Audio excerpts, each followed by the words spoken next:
Hello, children. I hope you people are staying home and staying safe. And like I promised yesterday, I have come back again with the nomenclature of haloalkanes and haloarenes. But before we go into the detail of it, let us understand how to write the structural isomers. How do we find how many structural isomers will be possible? For that, we'll be dealing with example 3.1, which you can see on the screen.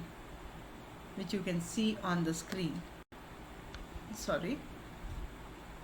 So the simple formula is 2 to the power of n minus 2 carbon atoms and the isomers.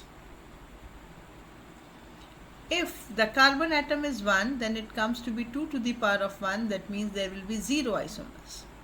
If carbon atoms are 2, then it comes out to be 2 to the power of 0, that there will be only one isomer. If n is equal to 3, then you get 2 to the power of 1, which is equal to 2. So there will be 2 isomers. If n is equal to 4, you get 2 to the power of 2, which is equal to 4 isomers. If n is equal to 5, you get 2 to the power of 3, that is 8 isomers. So देखा, इतना simple logic है सिर्फ ये पता करने के लिए कितने isomers possible हैं. Quickly take a screenshot of it, नहीं तो आप भूल जाओगे. Now, next is how to find out whether I'll be having a double bond in my ring, I'll be having a single bond, or I'll be having a ring structure or anything. So for that, the formula is DBE. DBE allows us to identify the number of possible double bonds in a compound. What does DBE do? It allows us to identify the number of double bonds in the compound. And how do we find out DBE? So DBE is equal to carbon minus H by 2 plus N by 2 plus 1. इसका क्या मतलब हुआ कि sulphur और oxygen का DBE से कोई लेना देना नहीं है, हम उसको कंसिडर ही नहीं करेंगे.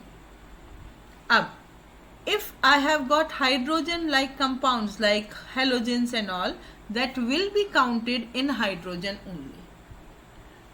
अब for example, I have got C3H6 and I am asked to identify the possible structural isomers. C3 rather, by mistake, C3H6. So simple है, 1, 2, 3. So I'll have one double bond. So this goes CH3, CH, double bond CH2.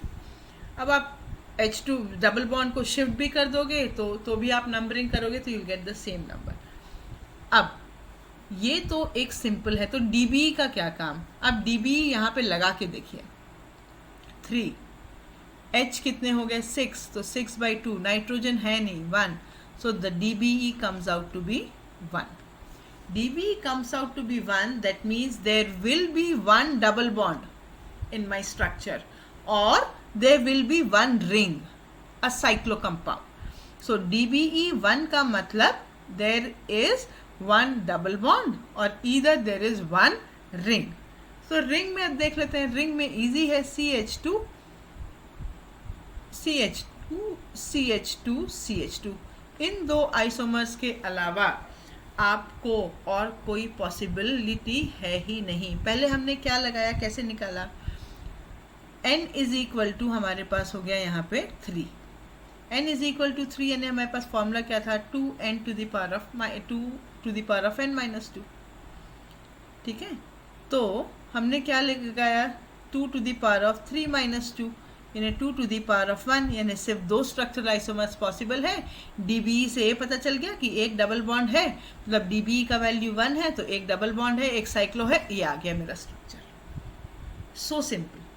अब उसी तरीके से अगर आपको बोला जाए कि आप स्ट्रक्चरल आइसोमर्स लिखिए किसके? C5H11Br.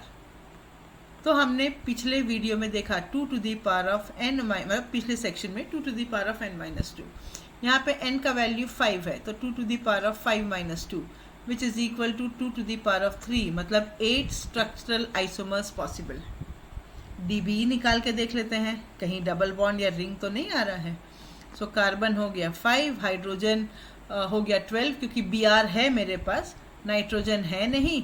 So this is 5 - 6 + 1, it comes out to be 0, मतलब कोई डबल बॉन्ड नहीं है मेरे पास। तो इधर मेरे पास ब्रांच में बनने हैं, इधर मेरे पास चेन में बनने हैं, उसके अलावा और कोई प्रोबेबिलिटी नहीं है।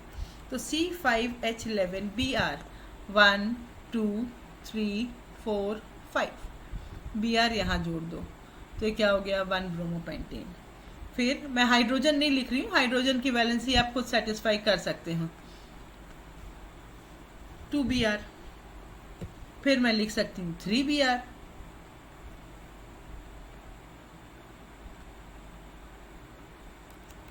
फिर क्या हो जाएगा 3Br। अब उसके बाद यही चेन रिपीट होते रहेगी। This means this completes my what the straight chain. अब हम ब्रांच में चले जाते हैं, मतलब आइसो बनाने के लिए। तो क्या लिख सकते हैं हम, CH3 CH3। अब आप इसको करते जाओ, देन CH2 CH2Br। तो 1 bromo 1 2 3 4, so this goes 1 bromo 3 methyl 1 bromo 3 methyl butane। अब उसी तरीके से आप सिर्फ CH3 को आप शिफ्ट करते चले जाओ, Br को आप शिफ्ट करते चले जाओ। तो अभी अब सेकंड जब आप बनाओगे तो आप इसको क्या करोगे, शिफ्टिंग कर दो। शिफ्टिंग कैसे करोगे,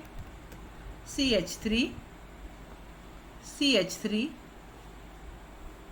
फाइन, उसके बाद 2 पे ब्रोमो ले आओ, तो this goes CH Br CH3 1 2 3, ये भी यहाँ पे भी क्या आ जाएगा, H की वैलेंसी आप सेटिस्फाई करो। इस तरीके से आप क्या कर सकते हो, अलग अलग इसके स्ट्रक्चरल आइसोमर्स। अब बाकी के 2 आप खुद करके देखिए, 5 मैंने बना दिए, अब 2 या 3 जितने बचे हैं वो आप करके देखिए, इजीली आपसे बन जाएंगे।